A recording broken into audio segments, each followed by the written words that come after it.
You know what is not talked about enough within the working world, the 9 to 5 world, is that a lot of people talk about pretty girl privilege, right? But let me tell you something that is just as prevalent as pretty girl privilege, and it is ugly girl privilege. Now, ugly girl privilege on TikTok has a totally different message. Ugly girl privilege on TikTok means where men find you unattractive and you don't deal with all the basically the fugazi shit that beautiful women deal with, like trying to holler and all that kind of all the X, Y, and Z, or the drama that beautiful women deal with because of being beautiful. What I mean by ugly girl privilege, I mean as in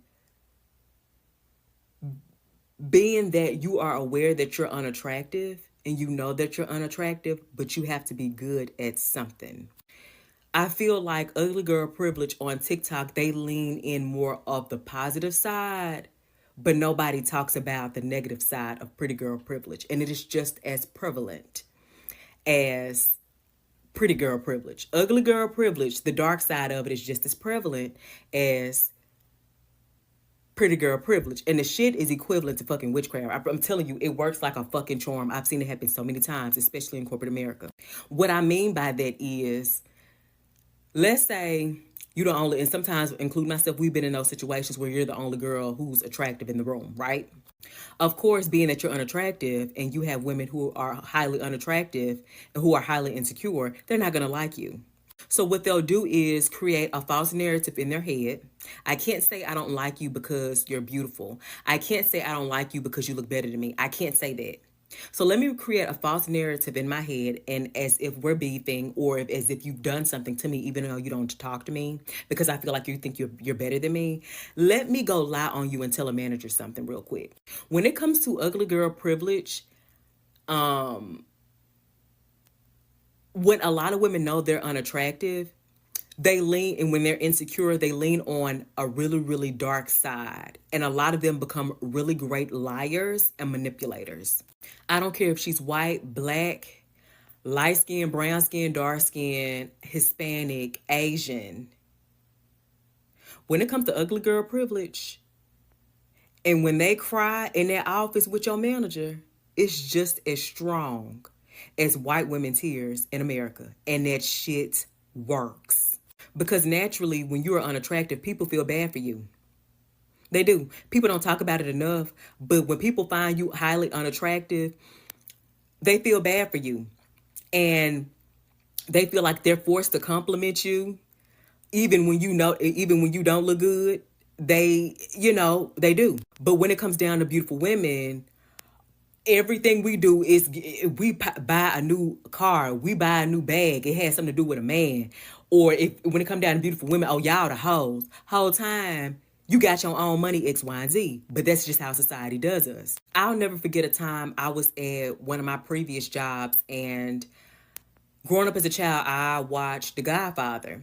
And I'll never forget when Michael said, keep your friends close, but keep your enemies closer. And I went and told my manager, I said, hey, I just want to inform you, I'm dealing with a lot of I know you're new here, but I deal with a lot of jealousy here, so I keep to myself. And she was like, yeah, I see that you keep to yourself a lot. I said, yeah, I do. And I worked at a bank at a first major, it was my first major bank. I was dealing with so much, it was like a hot mess, all because of the way that I looked. So I'll never forget, girl, my lead was giving me so many problems, so many problems. But when I first got there, they were all the girls, the lenders and the other tellers were basically warning me about her. They were like, you got to watch her, you got to watch her, X, Y, and Z. Remember, they were telling me I have to watch this lead. So me being beautiful and the only beautiful one there, of course, a month later, everybody started showing their true colors, and they didn't like that. Me coming to work every day on point, nails done, makeup done, hair done, all that, they couldn't stand me for that. So, girl, I was having so much trouble with my lead that we were in the office. And I'll never forget, my branch manager had told me, she was like, oh, the girls had said that they've been having issues with you. I said, I don't even talk to them. I said, what you talking about? I said, and you know that. All y'all know that. I said, y'all know what I be dealing with up in here. I said, what you talking about?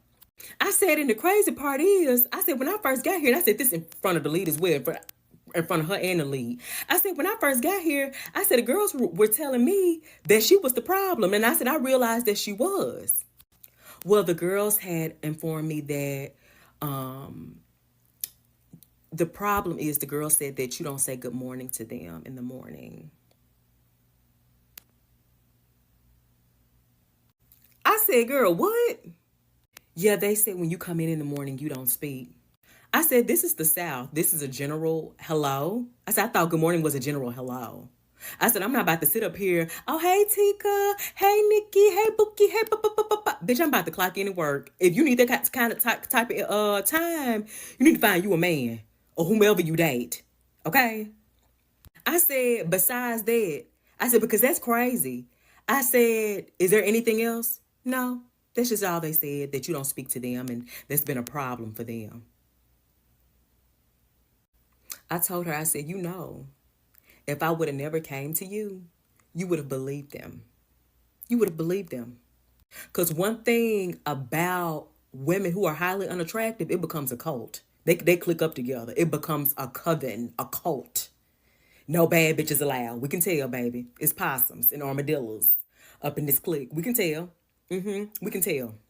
I've been through so much with women who are highly unattractive to the point where I'm going to be honest with you and I'm going to be brutally honest. And this video might go viral and y'all might not like what I say and it's fine. But it's really hard for me to sympathize with a lot of y'all because a lot of y'all get on this app and start crying. I don't feel beautiful. Oh, this and oh, that. But at work, I don't work with a lot of you bitches. I don't work with a lot of y'all.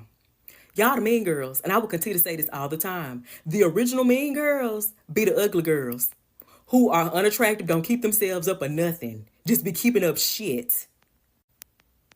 So don't act like a lot of y'all don't have privileges because y'all be leaning on that dark side. When y'all be jealous as hell and trying to get somebody fired, oh, it works for you.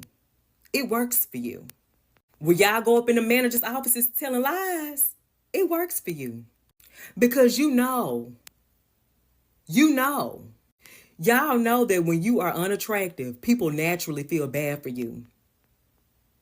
And they feel they have to call to you and hold your emotions and everything. The person who's attractive, they're not going to believe us because society hates beautiful women. Society hates beautiful women. Ugly girl privilege is just as prevalent as pretty girl privilege. It is. And it works for a lot of you all. I have seen it, especially in corporate America. It's horrible. It's really bad. Horrible. Damn, I fucking hate my life.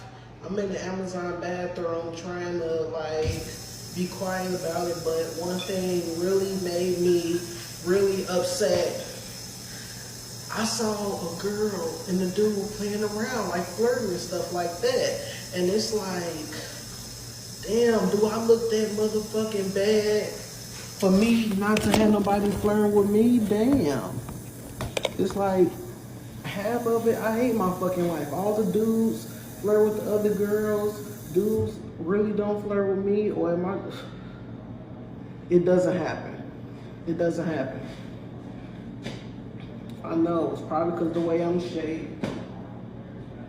All types of stuff. But I had to go in the bathroom because I was literally about to cry. Nobody flirts with me. And it's sad.